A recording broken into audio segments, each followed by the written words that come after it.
Hey guys, welcome back to the channel. Today's video is going to be about a smorgasbord of Esstac products that you may not have seen reviewed on on YouTube before, but they're on Esstac's website. They're really cool products, and I'm excited to share with you guys what I think of it overall after shaking gear down, and kind of figuring out what I like and how it's working out for me. So just a little bit of intro.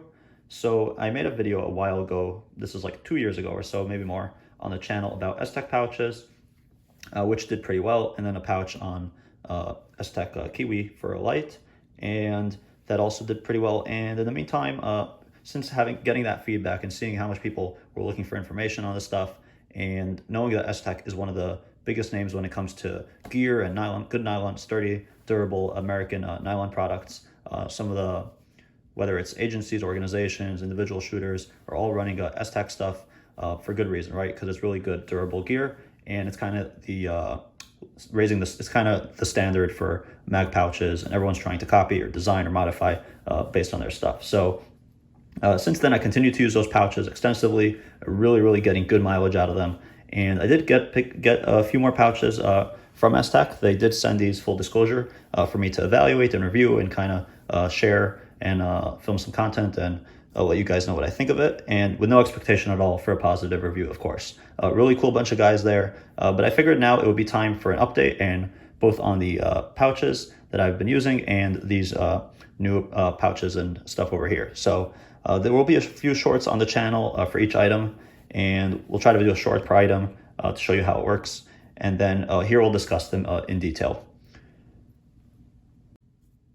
So just to give an update from the Esstac pouches from last time, nothing's changed.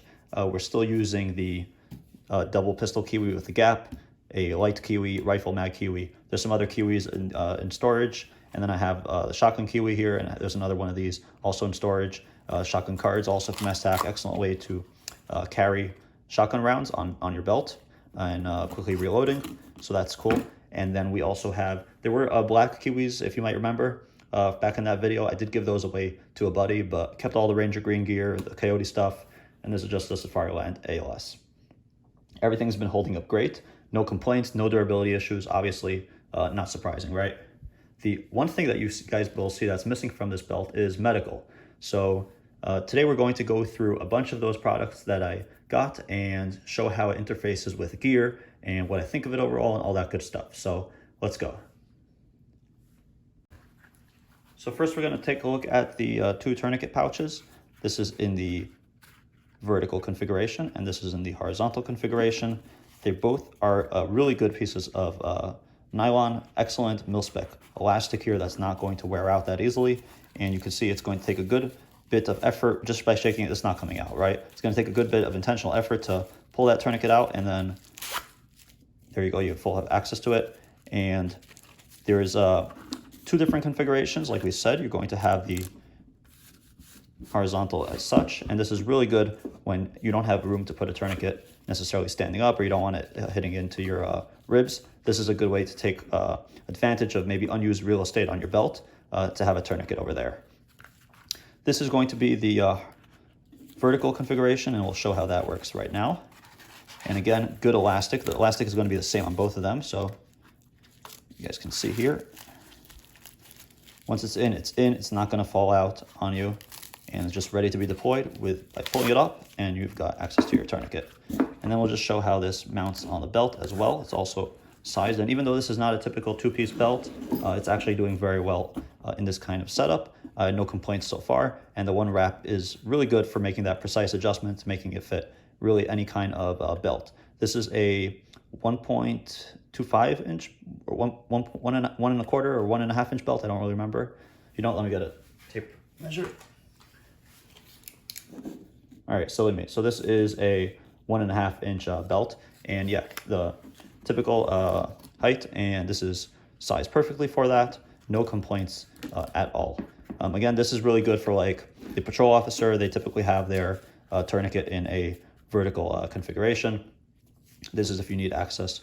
You kind of are using the rest of your space, but both are really good pieces of kit to have and options, right? It's really nice to have those kind of options. So those are the two tourniquet pouches. All right, so that takes care of when you want to carry a tourniquet on your kit.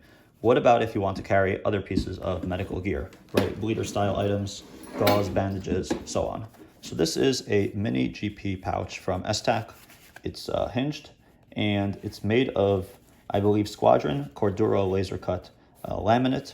So it's really good stuff. It provides a good strength and durability, and also saves on weight from the traditional Cordura or nylon. And this is a small GP pouch that's really good at holding the essentials. And we'll see right here, and forgive me for, here we go. So we have in here, I'm carrying a pair of gloves, compressed gauze, and a 4-inch bandage, and I'm able to hold it in this space. This would also work really well for holding maybe a laser rangefinder, a small pair of binoculars, some land nav stuff, ballistic calculator, maybe a small, maybe like a pistol mag or two, just to give you guys the dimensions of it. And actually, we'll talk about this part as well. So since it's hinged, this is, I believe, Tigris that's running through here. It's hinged to allow a tourniquet to sit inside. And in here, I just have a triangle bandage, because if I'm carrying it like this, I'll also have a tourniquet in either horizontal or vertical position. And that really gives me a good bit of med on the kit while still not being obtrusive. It's very low profile compared to other IFAKs, and we'll actually get a measurement right now. It's going to be 5.5 inches by 4 inches with a depth of 2 inches or so. So you get a good bit of space. Again, I can carry all this medical on my belt and still almost have it disappear, in the sense that it's not these huge, big envelope style IFAKs. This also provides a little bit of lumbar cushioning depending on what you have inside, something soft like medical. So that's really nice. And then you get 3 1-wrap closures. And then just to show you guys how it would all fit on the belt, you would open these up or slide your belt through, and we'll put it in like this.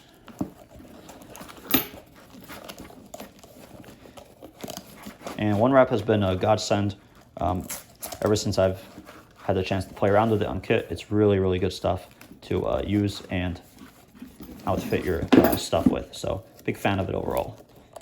Here we go. And this is, again, perfect for your 2-piece belts. And this is how it would sit. So I could carry a tourniquet in here. I could carry medical in here. And I could carry a triangle bandage in here. Have a tourniquet over here. So options, right? You have a lot of good options here for carrying medical gear. The last tourniquet-specific pouch we're going to talk about is this wing-style pouch. And Esstac made this directly compatible with most modern plate carriers and chest rigs that have a hook-lined back and a soft loop-lined panel to get that Velcro sandwich. And what this does is it lets you carry a tourniquet as such. This will be on your right side. You could also orient this over here if you're not running a dangler. You could put it on the left side. You could put it under the plate carrier plate bag flap. Pretty much you can put it on the side next to a cummerbund on the inside wing. So pretty much the possibilities are endless for attaching this, and this happens to be one of my favorite because of how versatile and how many places you can stick this in. Right now, just using this on the side over here, and then this configuration, we just have a bunch of mag pouches, surplus stuff, and then a sword dangler on the bottom. We're going to talk about the, we're going to transition from this into the, I should probably give you guys measurements too. So here, this is going to be 4 inches high, and the Velcro actual patch itself is around 2 inches wide by 4 inches tall. So that's really good because it'll interface really well with 4-inch tall cummerbunds and fit pretty much in. You could probably slide this into any kind of piece of Velcro backed gear. So really good on them for that.